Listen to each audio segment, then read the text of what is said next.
करते हैं tRNA. RRNA हम डिस्कस कर चुके हैं। तो ये क्या होता है, एडेप्टर मॉलिक्यूल होता है, adapter molecule between amino acids and codons.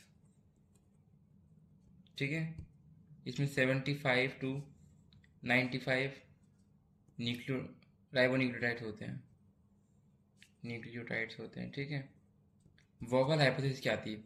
Vowel hypothesis thesis क्या है कि अभी हम जब इसका स्ट्रक्चर पढ़ेंगे इसमें हम देखेंगे कि हमारी जो नीचे की जो इसका जो ये वाला पोर्शन, ठीक है, यहाँ ये इसका नीचे एक एंटी कोडॉन लूप होती है जिसकी हाँ, तो तीन अमीनो एसिड होते हैं।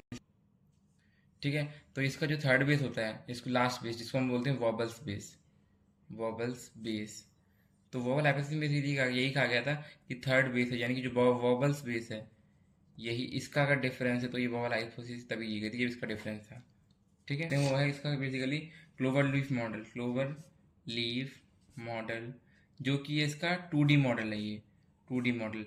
बट हमें जो यहाँ स्टडी करना है वो हमें करना है 3D model study, 3D model, जिसको हम बोलते हैं inverted L shaped, inverted T shape बोलते हैं, सॉरी एल शेप्ड होता है, इन्वर्टेड एल शेप मॉडल होता है। तो इसमें क्या क्या होता है, सिंपल सा डायग्राम इसको ड्रॉ करो। अगर टीआरएनए क्वेश्चन आता तो आपको एग्जाम में भी ड्रॉ करना पड़ेगा ये डायग्राम, क्योंकि इस डायग्राम के बिना आपको मार्क्स नहीं मिलेंगे एग्जाम में भी। ठीक है, तो ये टीआरएनए का अगर आपको शॉर्ट नोट आता है या कुछ भी आता है, टीआरएनए एज एडेप्टर मॉलिक्यूल करके आता है शॉर्ट नोट मेन एग्जाम में, तो अगर आप ये डायग्राम बना दोगे तो आपको पूरे मार्क्स मिल जाएंगे। थोड़ा बहुत इसका थ्योरी भी लिखना पड़ेगा, बस डायग्राम देख के आपको मार्क्स मिल जाएंगे वैसे तो। ठीक है, तो ये हमारा जैसे फॉर एग्जांपल 5 डैश एंड हो गया, ये हमारा 3 डैश एंड हो गया, इसको हम बोलते हैं डी लूप। डी लूप इसका फॉर्मूला, इसका फुल फॉर्म क्या है? डाई हाइड्रो यूरिडीन लूप होती है ये, लूप होती है। ठीक है, इसको हम बोलते हैं anti codon loop, anti codon loop बोलते हैं इसको। इसको हम बोलते हैं शाई यू लूप, इसका मतलब होता है सीडो यूरिडीन लूप। ठीक है, ये हमारी वेरिएबल आर्म होती है, वेरिएबल आर्म। ये हम क्या पढ़ रहे हैं? 3D model, inverted L shape model of tRNA. ठीक है, और इसमें क्या होता है, जो अमीनो एसिड अटैच होता है वो 3 डैश एंड पे होता है। फॉर एग्जांपल यहाँ एडेनिन अटैच हो गया, sorry amino acid nitrogenous base, वो कहाँ अटैच होता है? 3 डैश एंड पे। ठीक है, ये होती है आपकी एक्सेप्टर आर्म। एक्सेप्टर आर्म इसको क्यों बोलते हैं? क्योंकि अमीनो एसिड को एक्सेप्ट करती है। ठीक है, 3 डैश एंड पे अमीनो एसिड अटैचमेंट होता है जनरली। ठीक है, 3 डैश एंड पे अमीनो एसिड अटैचमेंट यहाँ होता है, ये होती है 3 डैश एंड होता है साइट ऑफ।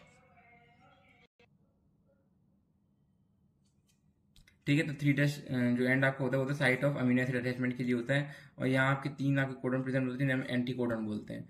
एंटी कोडन क्यों बोलते हैं? क्योंकि जो इनका इनका जो एंटी कोडन जो यहाँ कोडन होते हैं 3, वो जो हमारा एमआरएनए होता है, एमआरएनए जो हमारा होता है उसके वो होते हैं एंटी होते हैं, मतलब उसके अपोजिट होते हैं। जैसे यहाँ फॉर एग्जांपल अगर यहाँ पे कोई कोडन है तो उसके अपोजिट कोडन यहाँ होगा। ठीक है, जिससे कि वो आपस में पेयरिंग कर लेंगे। ठीक है, आरएनए बेसिकली ये है मोस्ट अबंडेंट आरएनए, मतलब कि सबसे ज़्यादा पाया जाता है, मोस्ट अबंडेंट। ठीक है, इसकी फुल फॉर्म है राइबोसोमल आरएनए, राइबोसोमल आरएनए। इसमें क्या होता है? राइबोसोम्स होते हैं, राइबोसोम्स। आरएनए, इसमें आरआरएनए होता है प्लस प्रोटीन होता है, जिसको हम बोलते हैं, मिला के इनको बोलते हैं हम राइबो न्यूक्लियो प्रोटीन। ठीक है, तो अब यूकैरियोट्स और प्रोकैरियोट्स में क्या होता है, सबको पता है कि क्या डिफरेंस होता है राइबोसोम का। राइबोसोम, यूकैरियोट्स प्रोकैरियोट्स में क्या डिफरेंस होता है? यूकैरियोट्स प्रोकैरियोट्स, यूकैरियोट्स में आपका 80S राइबोसोम होता है, जिसमें 2 सब यूनिट होती है, 60S और 40S। यहाँ 70S होता है, जिसमें 2 सब यूनिट होती है, 50S और 30S। एस यहाँ है सिडबर्ग कोफिशिएंट, सिडबर्ग्स यूनिट लिख सकते हो यार, सिडबर्ग्स यूनिट, या इसको सेडिमेंटेशन कोफिशिएंट भी बोलते हैं। ठीक है, तो इसमें क्या होता है, जो आपकी ये 2 यूनिट है इनमें फॉर इधर लिख देता हूँ मैं 60S 40S। तो जो आपकी 40S होती है इसमें कौन कौन सा आरएनए होता है? 5.8 RNA, 5S RNA.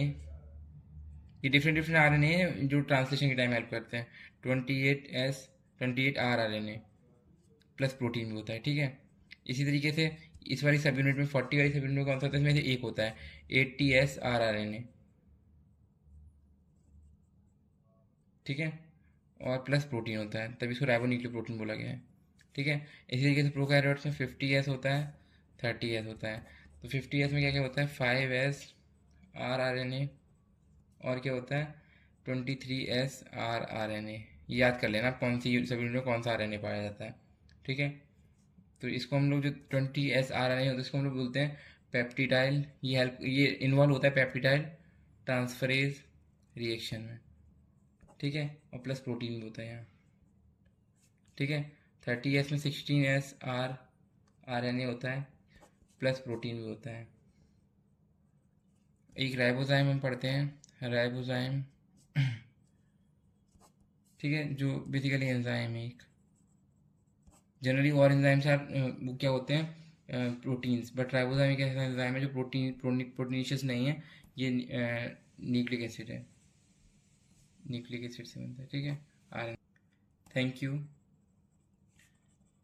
And next video में जब डिस्कस करेंगे, वो हम करेंगे थोड़ा बहुत इसका स्ट्रक्चर, थोड़ा बहुत, और फंक्शंस ऑफ न्यूक्लियोटाइड्स, ठीक है।